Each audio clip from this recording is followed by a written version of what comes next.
वंदे मातरम, जय भारत। भाई राजीव दीक्षित अमर रहे। पिछली वीडियो में मैंने अपने जीवन की प्रत्येक सच्चाई आपके सामने रखी कि किस प्रकार से जिस समय लगभग मेरी 5-7 वर्ष उम्र होती है, मेरे साथ है प्राकृतिक सेक्स किया गया। वो भी बच्चे ही थे जिन्होंने किया, और वो आहट मुझे आज तक महसूस होती है।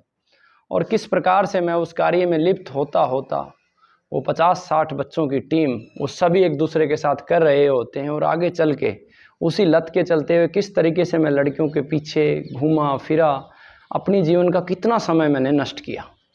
इतना ही नहीं, मैंने एक एक दिन में 4-4 बार हस्तमैथुन किया, 5-5 बार हस्तमैथुन किया, और कल्पनाओं में प्रत्येक औरत होती थी। मुझे कभी ये आभास ही न हुआ, कौन रिश्तों का ये आभास खत्म हो गया। उस 13-14 वर्ष की उम्र में रिश्तों का आभास खत्म हो गया। यानी कि मेरे लिए कोई माँ नहीं थी, कोई बहन नहीं थी, कोई भाभी नहीं थी, कोई चाची नहीं थी, कोई ताई नहीं थी। औरत को सिर्फ और सिर्फ एक भोग की तरह देखता था। और सबसे बड़ा बुरा दिन वो था जिस दिन मैंने अपने बहुत करीबी रिश्ते, अपनी माँ के लिए, नानी के लिए मन में कल्पना करी। और ईश्वर का लाख शुक्रगुजार हूँ मैं कि वो केवल कल्पना ही रहेगी, लेकिन उस कल्पना का भी मलाल मुझे आज तक खाता है। और आज गौ माता की कृपा से मुझे वो साहस और शक्ति मिली कि मैं इस बात को आपके बीच में रख सकूं और उसे मैं एक लड़ाई बना सकूं। और मैंने ये निर्णय लिया है कि मैं इसे एक युद्ध की तरह लड़ूंगा, क्योंकि मैं जहाँ तक, मेरे पास लगभग 70 बच्चे गुरुकुल में आके गए भी हैं, कुछ रुके भी हैं। उन 70 में से 90% बच्चों में ये समस्या आई थी।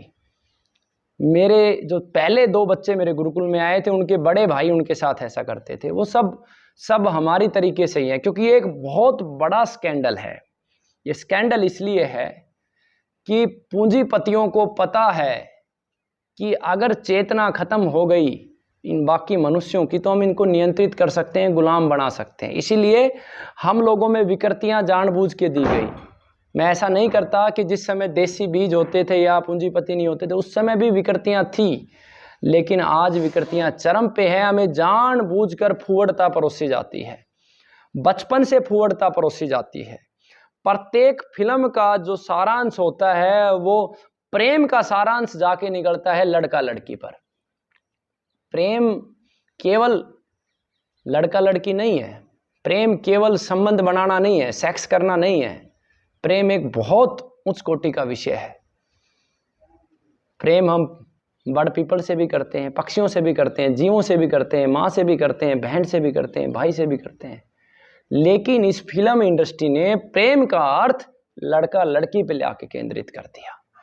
जहां देखो एड, अगर फिल्म की देखोगे तो उस प्रकार की, कोलगेट करो तो लड़की के साथ प्रेम हो गया, लड़की को कोलगेट करते ही प्रेम हो गया। पेप्सोडेंट किया तो लड़की को प्रेम हो गया, पान मसाला खाया तो लड़की को प्रेम हो गया।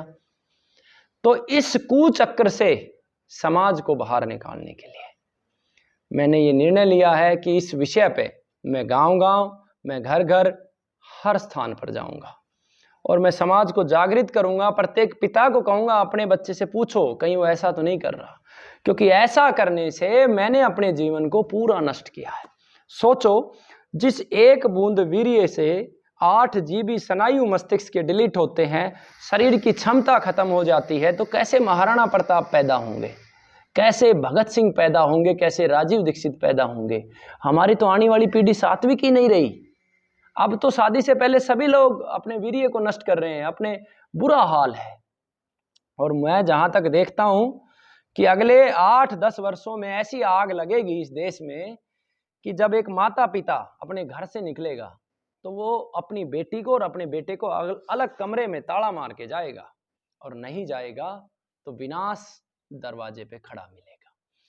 तो ऐसी परिस्थिति को टालने के लिए, क्योंकि मैंने अपने जीवन में बहुत दुख इस वजह से झेले हैं, मैं हर क्षण मरता रहा हूं, मैं घुटता रहा हूं। जब भी मुझे किसी साधु संत ने, मैं पीछे की एक घटना बताता हूं, कनेरी मठ के स्वामी जी ने जब मुझे अपने बगल में बैठाया, तो उस समय मेरी आत्मा मुझे निचोड़ रही थी, मैं इस योग्य नहीं हूं। आज भी मुझ में वो क्षमता नहीं है। और क्यों? क्योंकि बचपन से ये सारी की सारी चीजें चलती है। भाई राजीव दीक्षित जी को सुनने के बाद मैंने अपने संकल्प को मजबूत किया और उस दिन से लेके आज तक मैंने कभी किसी स्त्री का पीछा नहीं किया, कभी उस तरीके के विचार अपने मन में नहीं लेके आया। लेकिन अनेकों प्रकार के षड्यंत्र पड़तंत्र चलते रहे, लेकिन ईश्वर ने, गौ माता ने हर समय शक्ति दी, सामर्थ्य दिया और साहस दिया।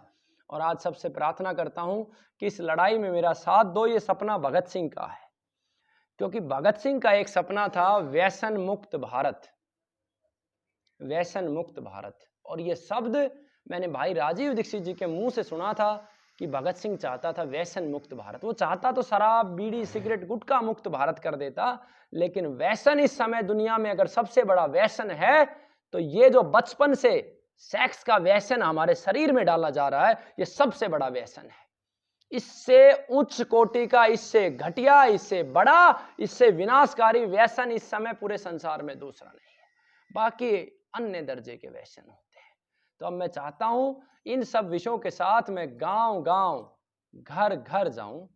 तो जो भी साथी चाहता है अपने स्कूल में, अपने गांव में इस विषय पे व्याख्यान आयोजित करना चाहता है, करे, क्योंकि मैंने बहुत कष्ट झेले हैं और मैं अपने जीवन की प्रत्येक सच्चाई आप तक पहुंचाऊंगा। क्योंकि ये राजीव दीक्षित गुरुकुल का चैनल चिकित्सकों को, रोगियों को समर्पित है, गुरुकुल को समर्पित है।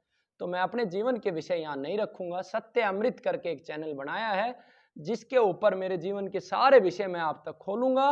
और उसके बाद जब तक सांस चलेगी और इस कार्य के लिए, भाई राजीव दीक्षित के सपनों के लिए, देश धर्म के लिए समर्पित रहेंगे। भगवान भोलेनाथ से, बाबा जयराम दास से, गौ माता से मेरी यही प्रार्थना है कि मुझसे किसी भी क्षण कोई गलत कार्य ना करवाए, मुझे मेरे लक्ष्य को पूरा करे। वंदे मातरम, जय भारत। भाई राजीव दीक्षित अमर रहे।